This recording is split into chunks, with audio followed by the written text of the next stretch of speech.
When we think about World War II in the Philippines, we often remember the stories from Bataan, Corregidor, and the struggles in Luzon.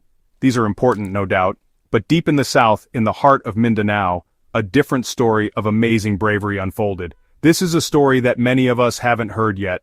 This is the story of the Battle of Tamparan, a testament to the strong spirit of the Maranao people. Their fight for freedom and honor is a key part of our national story, a chapter that has long waited in the dark to be told to a new generation of Filipinos who need to know the full extent of our ancestors' courage.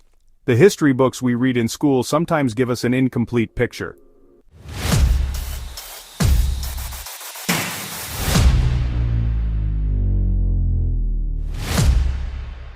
They often focus on the main battles fought by the USAFE, but the fight against the Japanese invaders was widespread. It wasn't just fought by soldiers in uniform but by ordinary Filipinos from all walks of life.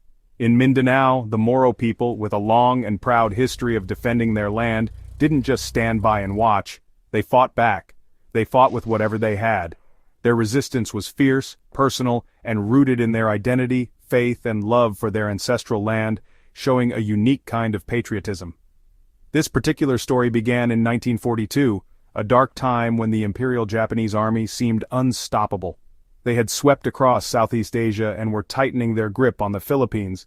Their campaign reached the shores of Mindanao, specifically the province of Lanao.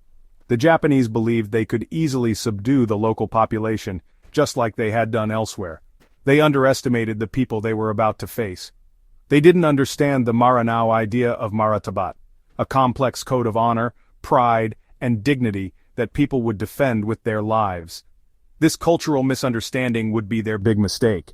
The Japanese forces didn't just want military control, but also cultural dominance. They showed disrespect for local customs and, most importantly, for the Maranao people's Islamic faith. They defiled mosques, turning sacred places of worship into garrisons. They openly scorned community leaders and dishonored Maranao women. For a people whose identity is deeply tied to their faith and honor, these weren't just acts of war.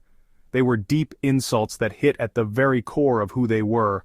The invaders had crossed the line, waking a sleeping giant of resistance that was about to make its presence known. The tension finally exploded on April 24, 1942. This date is important not just because of the battle, but also because of when it happened.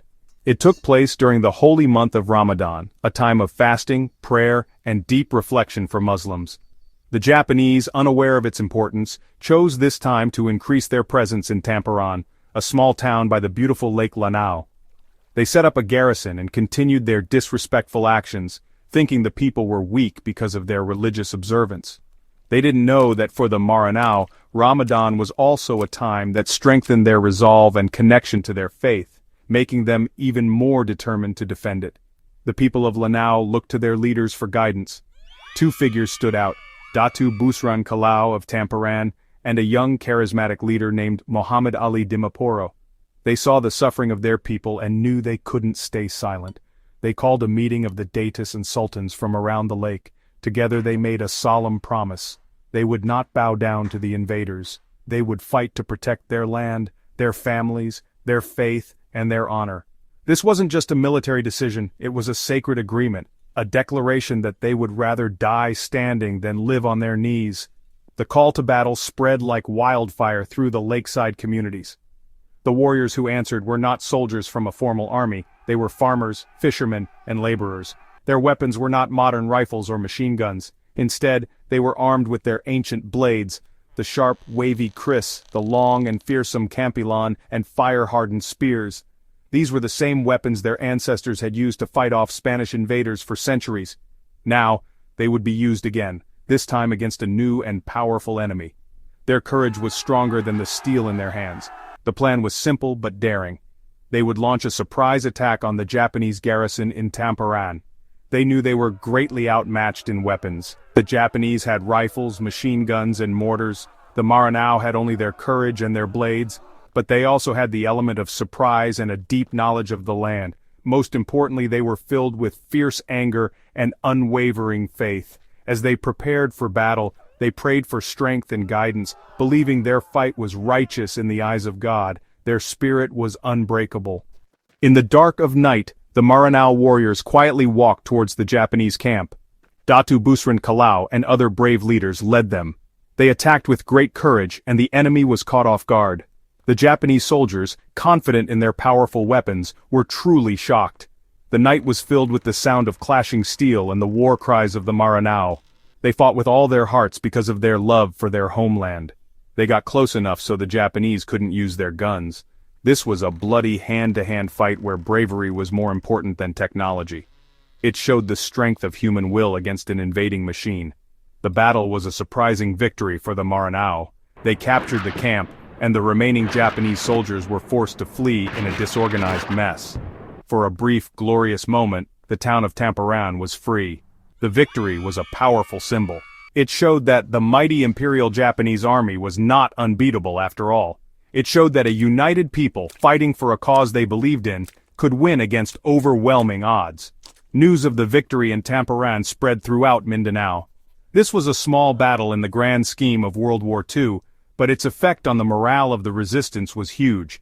But the victory came at a great cost. The Japanese military could not let such a humiliating defeat go unpunished. They returned to Tamparan with a massive force seeking revenge. Their revenge was merciless. They burned villages, killed civilians, and showed no mercy to anyone they suspected of being part of the resistance. The beautiful lakeside communities became a scene of sadness and destruction. Many of the brave warriors who fought in the battle, including Datu Busran Kalau himself, were captured and died, paying the ultimate price for their resistance. Despite the brutal Japanese retaliation, the courage of the Mindanao did not fade. In fact, the opposite happened. The cruelty of the Japanese only strengthened their resolve to fight. The Battle of Tamparan became a call to arms. It inspired the formation of guerrilla groups throughout Lanao and neighboring provinces. Leaders like Muhammad Ali Dimaporo continued the fight, organizing warriors and waging a relentless war against the Japanese for the rest of the occupation. The first spark of resistance in Tamparan ignited a widespread opposition that would continue until Mindanao was finally free. The story of the Battle of Tamparan isn't just any battle story, it's a strong reminder of the many kinds of heroism shown by Filipinos. The bravery shown by the Mindanao people is a key part of who we are as a nation.